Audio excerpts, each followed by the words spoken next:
Gaius Julius Caesar Germanicus, better known as Caligula, was born into the prestigious Julio-Claudian dynasty. As the son of the widely beloved General Germanicus, he was raised among soldiers, earning the affectionate nickname Caligula, meaning little boot, due to the miniature military sandals he wore as a child. This early exposure to the army gave him immense popularity, and when Emperor Tiberius adopted him, his path to power seemed inevitable.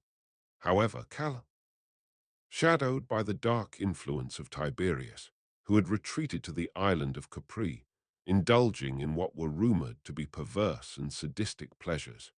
As a young man, Caligula lived under the emperor's watchful eye, allegedly learning from his cruelty and paranoia. It is even suggested that he played a role in Tiberius's suspicious death in 37 AD, either by smothering him with a pillow or allowing the old emperor to perish unattended. At the beginning of his reign, the Roman people, his first few months as emperor were marked by public generosity.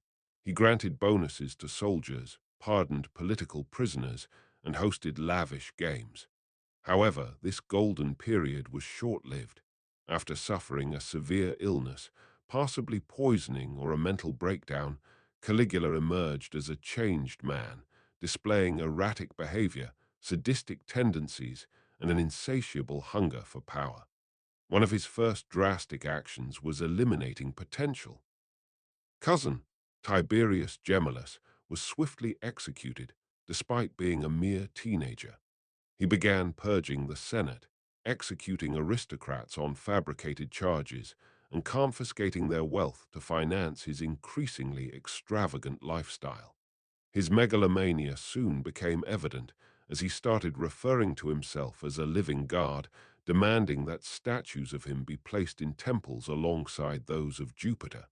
His descent into madness had begun, and Rome was terrifying reigns in its history. As Caligula's reign progressed, his delusions of grandeur escalated to unprecedented levels. He openly declared himself a living god, demanding worship from both citizens and senators. Temples were erected in his honor, and he frequently appeared dressed as various deities, including Jupiter and Venus. In an act of ultimate arrogance, he even ordered his own statue to be placed inside the Temple of Jerusalem, a move that nearly incited Jewish population. One of his most infamous displays of megalomania was his construction of an absurd bridge across the Bay of Naples. According to an old prophecy, Caligula had as much chance of becoming emperor as riding a horse across the bay. To prove the prophecy wrong, he ordered ships to be lined up, creating an artificial floating bridge, and rode across it in full armor, parading as if he were Alexander the Great. His obsession with absolute control extended. He treated with open contempt.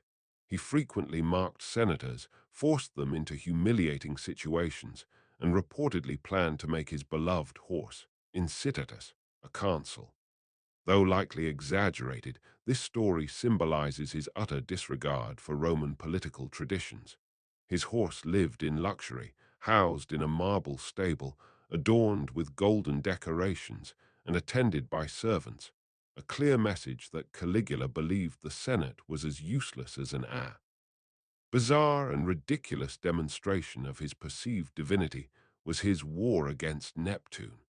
Furious at the god of the sea, Caligula ordered his soldiers to march to the shore and stab the waves with their swords. After this supposed victory, he commanded them to collect seashells as spoils of war, presenting them in Rome as trophies of his conquest. This act, more than anything, exposed his detachment from reality, an emperor no longer bound by reason, but driven by limit. Unchecked power. As Caligula's megalomania grew, so did his sadism and paranoia. He took great pleasure in executions and torture, often prolonging the suffering of his victims for his own amusement. One of his most infamous orders was that a prisoner should not simply be killed, but should feel that he is dying. Spectacles of public executions became a form of entertainment for him, and he reportedly enjoyed watching people suffer while feasting at banquets. His unpredictable. He saw betrayal everywhere and would eliminate anyone he suspected of disloyalty, often without any evidence. Nobles, senators, and even his closest advisers were not safe. A mere glance or careless word could result in execution. Many were forced to commit suicide, while others were subjected to gruesome torture and humiliation. Beyond his cruelty, Caligula was infamous for his sexual depravity. Ancient sources suggest that he engaged in incest, reportedly treated as a divine figure. Some accounts claim that he even declared her a goddess and became inconsolable after her death in 38 AD.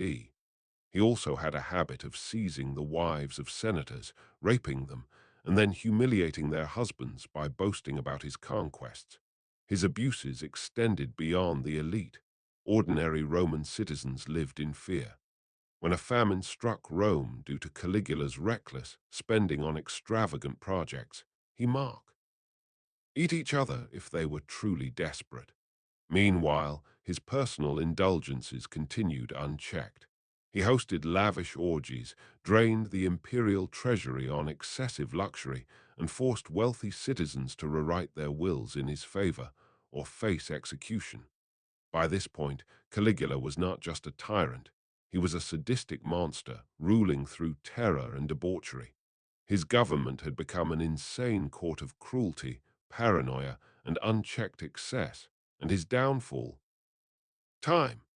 As Caligula's reign of terror continued, his erratic behavior and cruelty alienated every class of Roman society, from the common people to the Senate, and most dangerously, his own imperial guards.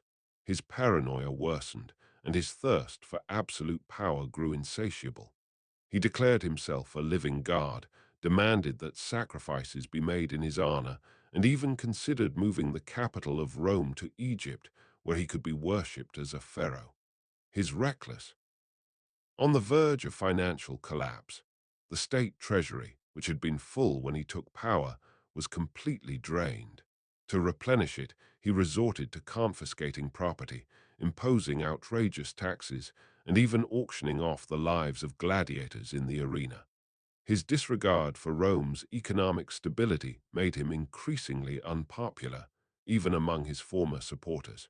By the year 41 AD, it was clear that Caligula's rule could not continue much longer.